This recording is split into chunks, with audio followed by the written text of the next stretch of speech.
tons and tons of moon jellies. Go out as far as you can see. Oh my gosh. Insane. They go out for miles and miles. There must be millions of them. What in the world? Whoa, you don't want to fall in there. That is something you don't want to fall in. Woo, look at that. What is good? What is good, all my real ones? Good morning to you. Yep, another early one. But hey, man, we on that fishing mission. About to get to it. On my way to Half Moon Bay. See you on the way there.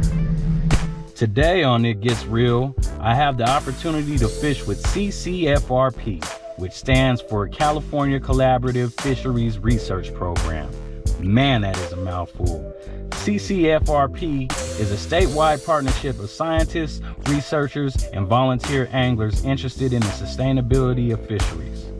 In 1999, the Marine Life Protection Act was passed to safeguard the long-term health of California marine life by establishing what are known as Marine Protected Areas, aka MPAs. There are currently 124 MPAs throughout the California coast, and since 2007, 29 of 124 MPAs have been monitored by CCRFP. To ensure the safety of releasing these fish, every rig is set up with barbless hooks. The scientists and deckhands act together fast as to unhooking these fish, then transferring them to buckets of seawater while other fish are being tagged, measured, and identified. There are more than 100 rockfish species here in California, and by tagging these fish, scientists can track the fish over time. Fishing these exact areas in MPAs yearly, researchers can detect whether there are any changes in fished areas and unfished areas. From the data collected, CCRFP are able to detect long-term changes in fisheries. This data also determines the bag limit and the take of some species, like the yellow-eye rockfish, cowcod, and bronze-spotted rockfish, which are illegal to keep.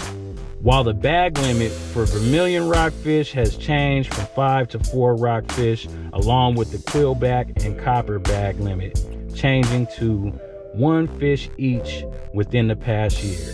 As an angler, I feel it is very important to educate yourself on the ever-changing limits and species that may not be kept. All this info is provided on the DFW website. 6 o'clock in the morning, getting to it. But as you can see on the shirt, we going rock fishing. It is the new Captain Pete. So today I'm hopping on the boat with a bunch of scientists, do some research, and actually fish marine protected areas that you're not able to fish. But we're gonna tag some rockfish. We're gonna get some scientific data on it. Most of you guys may not know that I had a big interest in becoming a marine biologist, but school wasn't my strong suit. But here we are, man. And I'm also just excited to share vital information to the rockfish species that, hey, we may not know. I may not know. So a little bit of background on the program. We started back in 2007. It was started by Dr. Rick Starr from Moss Landing Marine Labs and Dr. Dean Went from Cal Poly San Luis Obispo. And it was started when the network was first put in place here in Central California. Since then, we've expanded the program statewide, so we have 6 other collaborating institutions that conduct these similar surveys up and down the coast. We're fishing both inside and outside the MPA to try and detect differences in catch compositions, sizes, abundance of fish, and for our project, we use catch per unit effort or catch per angler hour as a proxy for abundance. Typically, everything that we do on board is catch and release, especially in the MPA. However, today we're going to be visiting our reference sites, so our areas that are open to fishing, We've actually been tasked by the National Marine Fisheries Service to collect a subset of species of interest for stock assessments. So you might see us retaining a few species here or there, and we're going to actually be doing dissections right after, once we get back in on the boat. All right, so we're here at the fishing grounds, getting ready to drop them. Waiting for the captain, because when he says drop those lines, you got to drop them. Everything is timed and calculated for the scientists to study. So I'm gonna get my rod ready. I'll be here at station number 6. So what I'll be using today is some barbless shrimp flies. So this side of the boat, we will not be using any bait, while that side of the boat will be using strips of squid. 2, 23, 24, 25, 26, 7, 8. I think we already hit bottom. Woo! Nice blue. Nice double up. Okay, we got a little blue.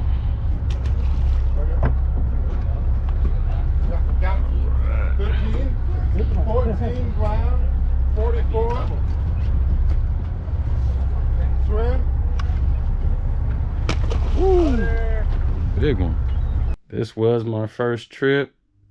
Everything is super fast paced because they have to tag these fish and get them back into the water.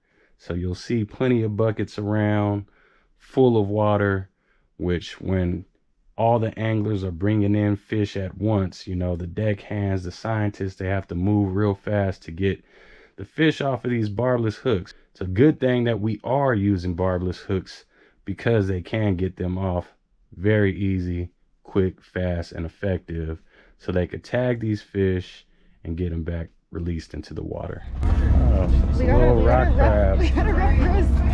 Yeah, shout out Bay Area Waters. Hey, fresh water. Water coming down. They just come out with the most random things up their stomachs. Oh, wow. Nice China. 44462. Ooh, nice. All right. Oh, a nice size, man. Oh, look at that. Wow. Hitchhiker. Ooh. Monster. 9 black, 34, swimmer. Ooh-wee. All right, we got Shamon.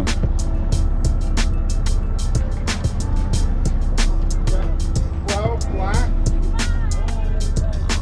35. Woo. Yeah. All right. 20. Woo-wee. Big old worm. Golly. Swim. 35. Huge. My goodness, look at that vermilion. But then on the way up, she was like, 3.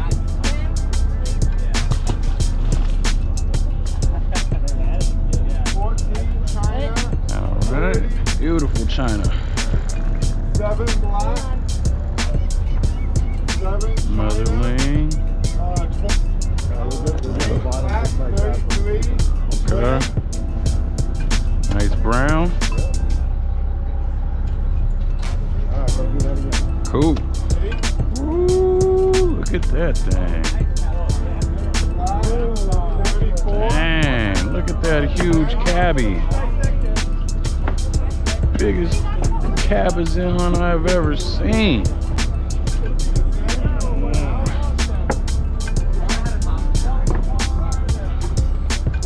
Black. Wow, nice.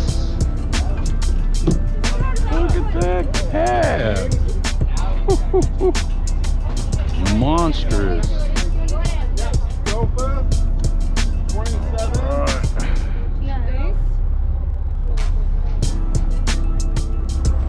Okay, he's fighting a little bit.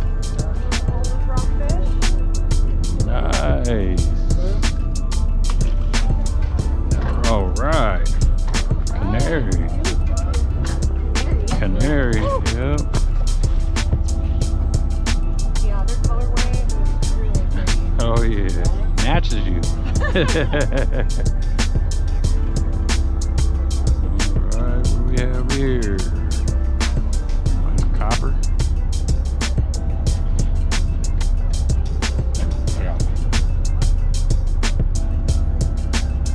Nice copper or gopher? Gopher. Gopher. Jack smelt? Yeah, I think it's a jack smelt. Oh my goodness. Oh no!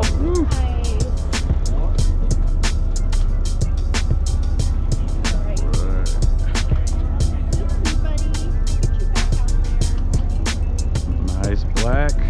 Oh yeah, beautiful black. Yeah, so see how they have the flecking in their dorsal spines? Mhm. You won't see that on blues. Okay. It's totally clear. And they have a kind of that clear lateral line. All right. Blues are a little bit more bluer and mottled, I guess. How to Okay. describe them. I'll try and find a blue one. Another jack smelt. Oh, it's a pretty good size jack though. Yeah. All right. Woo. 31. Nice. Yeah. 6 gopher. All the deckhands, everybody, the scientists were moving real fast, and they had to because these fish had to get tagged and released. So everything was just so rapid and very speedy. My gosh, look at that lane. Swim. So when it descends, does the eyes go back down? No, it should. Throughout this video, you're gonna hear all kind of acronyms. MPAs stands for Marine Protected Areas. You know, pop eyes means the eyes have popped when the fish were ascending up. The pressure made their eyes pop. Stomach and mouth, that means that pressure has made the stomach come out Alright, we got of a their mouth. floater. When they descend them, they use a descending mechanism that drops them down back to the depths where their swim bladder go ahead and shrinks back down so they can swim away. I'm gonna try to get this rockfish that's floating. Hopefully they didn't pack them up too bad. Ooh, that was a decent sized rockfish. So how these descending devices work, they work a lot faster if you put double the weight on, just so the rockfish are pulled down back to their depths faster. But these guys, you can set it to 30 feet, 50 feet, or 70 feet. And then so you just clip the fish on, and then once you reach that depth that it's set at, this thing pops open to let them release back to the depths that they came from. And then as they're taken back down, the barotrauma, their swim bladders deflate as soon as they're kind of like when you scuba dive and like all the pressure. Yeah, but yeah, these are the sequelizers. Nice. And we try to encourage like halibut charter boats to use them too, just because you're fishing at the same depth as rockfish. Yeah. So halibut, lingcod boats too, they're really helpful to have. Sequelizer. Equalizers. You guys are gonna learn today, cause I am. Yeah, the 50, 60, or 30. Okay. Right now we'll set it to 30. But we'll grab them, we'll hook them on. This guy's feisty. Then at the set depth range, the sequelizer releases itself on its own. Okay, so once it hits 30 feet, it just let's The go. fish unclips. Yeah. And sequelizer is really ideal for 1 to 2 rockfish at a time, but if it's more than that, if we hit like a honey hole full of blues and blacks, then we'll use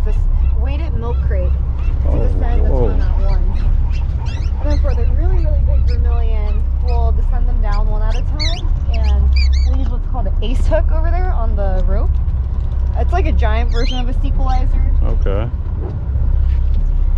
But yeah. Cool. So we'll really be mindful about what depth we're at. The captain keeps repeating what depth we started, what we ended at. And also it's really helpful to know because rockfish species are so depth specific within their range even too. Okay. So if we're fishing at like say 50 feet, we'll see a bunch more blues and blacks compared to like 100 feet and seeing more vermilion and gopher. Thanks for sharing, Jess. Thank you. All right. So we're here with Rachel. Can you tell me, Oh man. every time that a fish come up, what are you logging? Yeah, so I'm recording what station it came from so that we know what gear type it was caught on. Recording, I didn't get your length though. 31. Recording the species, we're identifying the species. Recording the length to the nearest whole centimeter. If we're gonna tag it with one of these little T-bar Floyd tags, which you do get a reward for if you catch one of these out on the water. It's a $20 reward if you report it. Our contact information is on there. But we're tagging a subset of fish, recording that tag number, recording its condition, and then we're releasing it overboard with a few different descending devices. Right on, right on. Yeah. I don't know if y'all have been paying attention in my recent videos. I have been letting a lot of fish go as of recent. Just because of sustainability, you know, and trying to keep our fisheries thriving. You know, there's no reason to keep a bunch of fish or a limit every time if you do have a freezer full of fish. You know, you don't really want fish to go to waste, but fish is 70% of my diet. I'm not a full pescatarian. I do enjoy ribs and things like that, but majority of my diet is seafood. But the more I do fish, the more love I develop for learning how to keep our fisheries thriving. The more I want to know about the ocean, the more I want to know about these rockfish species that are on the brink of being endangered. It's been a very, very, very cool experience in helping gather this data for the scientists. If this is something that you are interested in doing yourself, follow CCFRP on Instagram, and there's a link there where you can sign up to volunteer to do one of these trips. There's way more water than there is land, and the earth can thrive. It'll still survive as long as we keep our ocean right, but we can't survive on land without the ocean. The ocean provides 50% of our oxygen. It's very vital and very critical, man, that we do try to keep it clean. Out of that 71% of water over the land, I think trash covers 41%. So that's a huge, huge, huge, huge problem, man. Gotta be responsible, pick up after ourselves. Do not litter, do not trash our ocean, man. The late Paul Walker, I was really inspired by him because what he liked doing when he wasn't filming was hopping on the boat and tagging sharks. So I also thought that that was really cool. But overall, it's been one heck of an experience, learning a lot. I'm just honored to be here. So Rachel, how many drifts are in a sail? We try to aim for 45 minutes of fishing within a grid cell, so we break it up into 3 15-minute trips. Okay. Yeah. All right. Yeah, so our sampling unit is the grid cell. So each grid cell, it will sum the data up, and then the 4 grid cells will get averaged for the day. Okay. Yeah. And you do 3 sails a day? Or 4 sails a day. 4 sails a day? Yep. All right. Yeah, 4 grid cells. Nice. Got a worm in there and a china. Wow. Right. All right.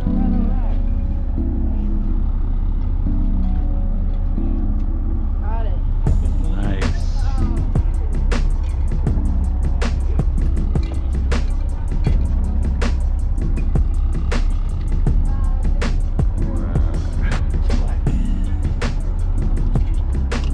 Cool. Way on. Wow.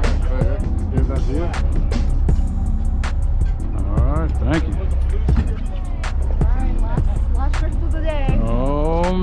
Gotta make it count. Woo-hoo. Must be a double up or something. Feeling kinda chunky. Trying to do my duty, man.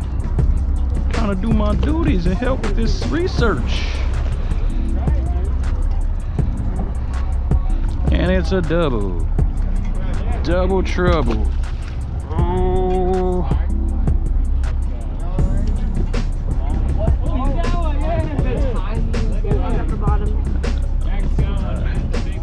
Saw some big cabezon come over the railing, some big lings and some big vermilions. So yeah, thank you again for coming out and helping us, because this project truly would not be possible without your guys' support and help and fishing out there. Thank you for the free fishing.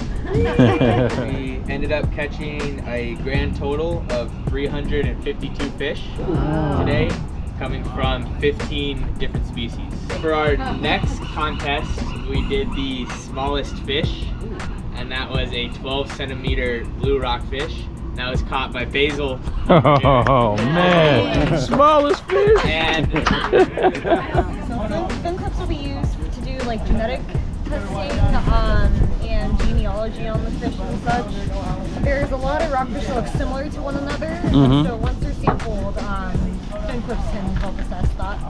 Molly, there's one in the water for Okay. you. You want to just dry that off and then I'll take it? You can see the rings, each annuli. This would be the right otolith.